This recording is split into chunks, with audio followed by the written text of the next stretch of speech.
Good morning, praise the Lord.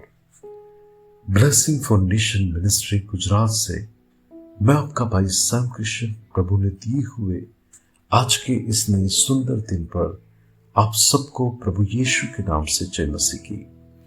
आज हम पवित्र शास्त्र बाइबल में से प्रभु के इस वचन का अध्ययन करेंगे।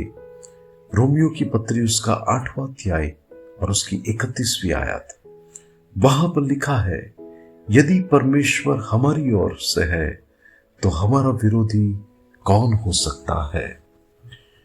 एक बार एक शादी के ओकेशन पर एक भाई को पूछा गया कि आप लड़के वालों के पक्ष से है या फिर कन्या वाले पक्ष से है, और वो भाई ने जवाब दिया, मैं तो दोनों की ओर से हूं। लेकिन ऐसा ज्यादातर नहीं होता, क्योंकि शादी में आने वाला कोई व्यक्ति कोई भी एक पक्ष में से ही ज्यादातर हो सकता है। हमारे देश के पॉलिटिक्स को देखो तो उसमें कोई कार्यकर्ता होता है, वो भी कोई एक पक्ष में रहकर ही कार्य करता है और दूसरे पक्ष के विरोध में वह रहता है। और एक तीसरा उदाहरण मैं आपको बताऊं तो इस संसार में जो बलवंत लोग हैं उनके सामने न्याय पाने, जीत पाने, आज कई कितने लोग ऐसा कहते हैं कि हमारी ओर से खड़ा रहने वाला कोई नहीं है जो हमारे साथ रहकर उनके सामने लड़े, जो हमें विजय दिलाए, जिनकी सहायता से हम हमारी प्रतिकूल परिस्थितियों के ऊपर सफलता प्राप्त कर सके। और आज ऐसा कहने वाले लोग दिल से दुखी होकर कहते हैं कि हमारे साथ खड़ा रहने वाला कोई नहीं है। लेकिन परमेश्वर के प्रिय लोग, हम तो सर्वशक्तिमान परमेश्वर के बेटे और बेटी के नाम से जाने जाते हैं, और हमारे प्रभु यीशु मसीह ने हमें वायदा किया है कि मैं संसार के अंत तक तुम्हारे साथ हूं। पौलुस प्रेरित, जो परमेश्वर का एक चुना हुआ पात्र था, जब उसके जीवन में ऐसी परिस्थिति आई जिसमें काफी सारे चढ़ाव उतार, काफी सारी चैलेंजें, काफी सारी ऐसी बातें जो उसके लिए बहुत ही कठिन थी, लेकिन उस सारी परिस्थितियों के सामने उसके पास एक बहुत ही सुंदर प्रकटीकरण था कि परमेश्वर हमारे पक्ष में है तो फिर हमारे सामने कौन हो सकता है।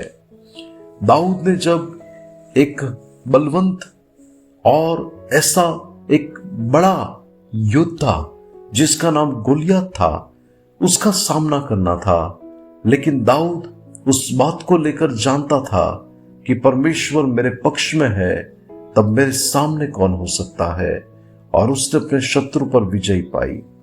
आज की इस ऑडियो संदेश सुनने वाले में से क्या कोई ऐसा व्यक्ति है जो आज किसी विषय को लेकर चिंतित है? तो मैं आपसे कहूंगा कि आपको डरने की कोई जरूरत नहीं। परमेश्वर आपके पक्ष में खड़ा रहेगा और प्रभु आपके लिए अद्भुत कार्य करेगा।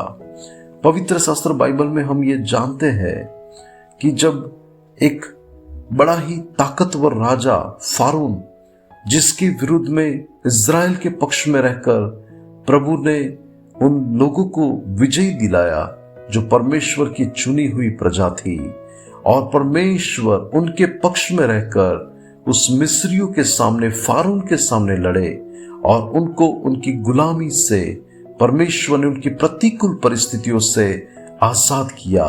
आज वो ही महान परमेश्वर आपके पक्ष में रहकर आपको भी छुड़ाएगा, आपकी भी परिस्थितियों को बदलेगा, आपके हालात बदल दिए जाएंगे, इसलिए कि आप कदापि अकेले नहीं है। भजन संहिता 46 में लिखा है कि सेनाओं का यहोवा हमारे संग संग है, याकूब का परमेश्वर हमारा ऊंचा गढ़ है, और वो परमेश्वर आपके लिए अद्भुत कार्य करेगा क्योंकि वो आपके साथ खड़ा है। प्रभु आज के इस वचन के द्वारा हम सबको आशीष दे। आइए दुआ करते हैं। स्वर्गीय प्रभु पिता परमेश्वर, आज के इस दिन के लिए आपका धन्यवाद करता हूं। प्रभु, आप हमारे पक्ष में हैं, आप हमारे साथ में हैं, उसके लिए कोटि कोटि धन्यवाद। प्रभु परमेश्वर, हमारे जीवन के द्वारा आपको महिमा मिले। यीशु के नाम से मांगते हैं, आमीन। May God bless you. Have a blessed day. Shalom.